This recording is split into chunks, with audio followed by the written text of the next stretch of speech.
അസ്സലാമലൈക്കും അവ്വാജി ചാനലിലേക്ക് എല്ലാവർക്കും സ്വാഗതം. ഇന്നെൻ്റെ ഒരു പട്ടാണി കറിയാണ് ഇവിടെ ഞാൻ ഉണ്ടാക്കാൻ പോകുന്നത്. 1/4 കിലോ പട്ടാണി നല്ലോണം രാത്രി കുതിർത്തി വെച്ചതാണ്. പിന്നെ ഒരു അതിലേക്ക് കുറച്ചൊരു ബീൻസ്, ഇതൊരു ടേസ്റ്റിന് വേണ്ടിയിട്ട്. പിന്നെ ഒരു ഉരുളക്കിഴങ്ങ് തൊലി കളഞ്ഞിട്ട് കഴുകിയിട്ട് വെച്ചിട്ടുണ്ട്. ഒരു ക്യാരറ്റ്, ചെറിയ ചീനച്ചട്ടിയാണ് ഇവിടെ അടുപ്പിൽ വെച്ചത്. ചൂടായി അതിലേക്ക് കുറച്ച് ഓയിൽ വെച്ച് കൊടുക്കാം.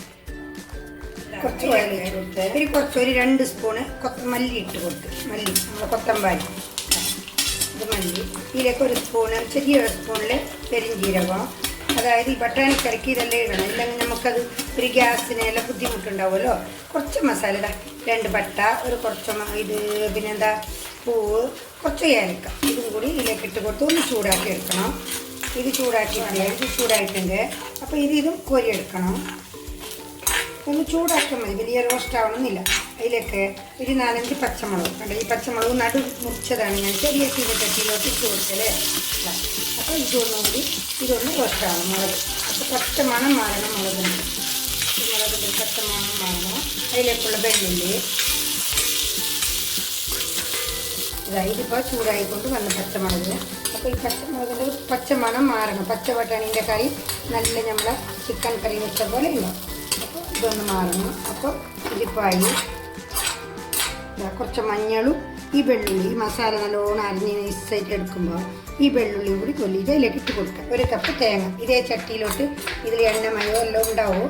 ഇത് എണ്ണ വേണമെന്നും ഇല്ലല്ലോ നമുക്ക് തേങ്ങക്ക്. അപ്പോൾ ഈ തേങ്ങ കൂടി വറുത്തിട്ട് കൊടുക്കണം. നേരെ നൈസായിട്ട് നമുക്കൊന്ന് അരച്ചെടുക്കണം. പട്ടാണി ഞാനിപ്പോൾ ഈ ഒരു കുക്കറിലേക്ക് ഇട്ട് കൊടുത്തിട്ടുണ്ട്. അതിലേക്ക് ചെറിയൊരു തക്കാളി ഇട്ടിട്ടുണ്ട്. പിന്നെ അതിലേക്ക് 1 സ്പൂൺ ഉപ്പ് പൊടി ഇടുക. ഇത്ര ഉപ്പ് പൊടി ഇടുക. നമുക്ക് വേണമെങ്കിൽ ആവശ്യത്തിന് പിന്നെ നോക്കിയിട്ട് ഇട്ടോളാം. ഒരു 1.5 കപ്പ് വെള്ളം. ഈ 1.5 കപ്പ് വെള്ളം ഇതിലേക്ക് ഒഴിച്ച് കൊടുക്കുകയാണ്. ഇത് നല്ലൊരു 4-5 വിസിൽ പറയണം. ഇത് നല്ല നമ്മൾ കുതിർത്ത കൊണ്ട് കടയിൽ നിന്ന് മേടിച്ചതാണല്ലോ ഈ ബട്ടാണി. മറ്റേത് നമ്മൾ പച്ച ബട്ടാണി തൊല്ലിയാൽ അത്ര വേവ് വേണ്ട.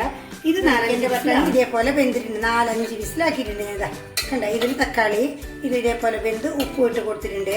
ഇനി എൻ്റെ പച്ചക്കറി മിക്സഡ് പച്ചക്കറി, ഉരുളക്കിഴങ്ങും ക്യാരറ്റും പിന്നെ ബീൻസും ഇതിട്ട് കൊടുക്കണേ. ഇതൊരു കുറേശ്ശെ മതി. അത് കാരണം ഇത് നല്ലൊരു നമ്മൾ ചപ്പാത്തിക്കും റൊട്ടിക്കും എല്ലാം ഉള്ളൊരു കറിയാണ്. ചപ്പാത്തിക്കും പറ്റും, പൊറോട്ടക്കൊക്കെ പറ്റും. നമ്മളിത് കാലത്തെ നാട്ടിൻ്റെ ഒരു കറി. അതിലേക്ക് ഒരു ചെറിയൊരു ഉള്ളി, ഞാൻ കാണിച്ച ഉള്ളി എല്ലാം കൂടി ഇട്ട് കൊടുക്കാം. എന്നിട്ട് ഇത് ഒരേ ഒരു ആവി വരണം. കുറേ വേണ്ടൂടാ, ഒരേ ഒരു വിസിൽ. ഇത് കുറച്ച് നേരം ആവിക്കില്ല. അപ്പോൾ ഞാൻ നല്ല നൈസായിട്ട് അരച്ച അരവാണ്. ഈ അരവ് ഇതിലേക്ക് ചേർത്ത് കൊടുക്കണം. നല്ല നൈസാക്കിയിട്ടുണ്ട്. എടുക്കാനാകുമ്പോൾ കുറച്ച് കരിവേപ്പില ഇട്ടിട്ടുണ്ട് അരവിലേക്ക്. അപ്പം അത് നമ്മൾ ഈ പട്ടാണി ഗ്യാസ് ആയതുകൊണ്ട്, ഗ്യാസ് നല്ലുള്ളൊരു പേടിയുണ്ടല്ലോ, അതുകൊണ്ട് ഞാനൊരു കുറച്ച് ഇത് കരിവേപ്പില ഇട്ട് കൊടുത്തിട്ടുണ്ട്. വെളുത്തുള്ളി അരച്ചെടുക്കാനാകുമ്പോൾ ആ മസാലയ്ക്ക് ചേർത്ത് കൊടുത്തിട്ടുണ്ട്. ഇത് നല്ല. ഇനിയിപ്പോൾ കുറച്ച് നമുക്ക് വെള്ളം വേണം. അപ്പോൾ നമ്മൾ ഈ അരവിൽ കല്ല് കഴുകിയ വെള്ളമുണ്ട്, ആ വെള്ളം കുറച്ച് കൂട്ടി കൊടുക്കുക. ഈ വെള്ളം കുറച്ച് കൂട്ടി കൊടുക്കുക. കല്ല് കഴുകിയ വെള്ളമാണിത്. അതും കൂടി ഇങ്ങനെ കൂട്ടി കൊടുക്കുക. അതായത് ഒന്ന് തിളച്ച് നല്ലോണം വറവിട്ടാൽ മതി. നമ്മളെ കറി റെഡിയാണ്. പട്ടാണിക്കറിയിലേക്കുള്ള ഒരു വറവിടാനുള്ള ചട്ടി, അതായത് തൂമ്പിക്കാനുള്ള ചട്ടി. ഇതിലേക്ക് കുറച്ച് ഓയിൽ വെച്ച് കൊടുക്കുക. നമുക്ക് ആവശ്യത്തിന് ഒരു 2 സ്പൂണോ 3 സ്പൂണോ നമുക്ക് എത്ര വേണോ അത്ര വെച്ച് കൊടുക്കുക. അതിലേക്ക് അതിപ്പോൾ ചൂടായി ഈ കടുക് ഇട്ട് കൊടുക്കുക. 1 സ്പൂൺ ജീരകം, നല്ല ജീരകമാണ് ഇത്. അപ്പോൾ നമുക്ക് ഈ ഗ്യാസിനെല്ലാം ബുദ്ധിമുട്ടുള്ളത് കൊണ്ടാണ് നമ്മൾ നല്ല ജീരകം കുറച്ച് ഇട്ട് കൊടുക്കണം. കടുക് പൊട്ടുമ്പോൾ ഈ ജീരകം കൂടി ഇതിലേക്ക് ഇട്ട് കൊടുക്കുക.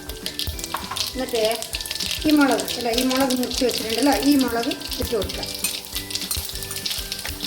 ഈ മുളക് ഇട്ട് കൊടുത്തില്ലേ. ഇനി അത് കുറച്ചിങ്ങനെ മൂത്തിട്ട് വരുമ്പോൾ ഇത് സൈഡാക്കാം. മുളക് ഇല്ലെങ്കിൽ മുളക് കഞ്ഞി പോകും നമുക്ക്. ഇത് മുളക് സൈഡാക്കി ഇതിലേക്ക് ചെറിയ ഉള്ളി, ഒരു 3 ചെറിയ ഉള്ളിയാണ് ഇട്ട് കൊടുക്കുന്നത്. ആ ചെറിയ ഉള്ളി കുറച്ചൊന്ന് ചോന്നിട്ട് വരുമ്പോൾ കുറച്ച് കരിവേപ്പില ഇട്ട് കൊടുക്കാം. കരിവേപ്പില ഇട്ടാലും നല്ലത് തന്നെയാണ് കരിവേപ്പില. അപ്പോൾ ഞാൻ എന്തായിട്ടുണ്ട്, മസാലയ്ക്ക് ഒരു 2 കരിവേപ്പില ഞാൻ അരക്കുമ്പോൾ ഇട്ട് കൊടുത്തിട്ടുണ്ട്. നമ്മൾ ഈ പട്ടാണിക്കറി ആയതുകൊണ്ട് വെളുത്തുള്ളിയും പിന്നെ ഈ കരിവേപ്പില എല്ലാം കൂടി അരച്ചിട്ട് കൊടുക്കുകയാണ് ഞാൻ അതിലേക്ക്. അങ്ങനെ കുറച്ച് അരച്ചിട്ടുണ്ട്. ഇത് ഇത്ര കരിവേപ്പില ഇതിലേക്ക് ഇട്ട് കൊടുക്കണം. ഈ കറി ഇവിടെ തിളച്ച്. അപ്പോൾ ഈ മസാല ഈ തൂമ്പിക്കാനുള്ള ഇതും വറവിടാനുള്ള ഇതും റെഡിയായി. ഇതിങ്ങനെ ഒഴിച്ച് കൊടുക്കണം കറി. ഇപ്പം എൻ്റെ ഈ കറി റെഡി ആയിട്ടുണ്ട്. ഇതിലേക്ക് കുറച്ച് പുതിന ഇലയും കുറച്ച് മല്ലിയിലയും പൊടിയാക്കിയിട്ട് ഞാൻ അരിഞ്ഞിട്ടുണ്ട്. അതും കൂടി ഇട്ട് കൊടുക്കുക. പുതിന നല്ലത് പറഞ്ഞിട്ടാണ് ഞാൻ ഈ കാലത്ത് തന്നെ പുതിന ഇട്ടിരിക്കുന്നത് ഈ കറിക്ക്. കാലത്തെ നാഷ്ടൻ്റെ ഈ കറിക്കെല്ലാം നമ്മൾ കുറച്ച് പുതിന നമ്മളെ ഭാഗത്തേക്ക് നല്ലതാണ്. അതുകൊണ്ട് ആ പുതിന ഇട്ട് കൊടുക്കുന്നതാണ്.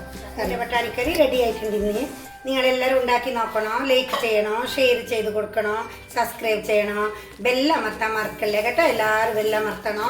ഇതാ ഇന്നത്തെ നോക്കി അപ്പത്തിനുള്ളൊരു കറിയാണ് എൻ്റെ പത്തിരിക്കുള്ളൊരു കറി.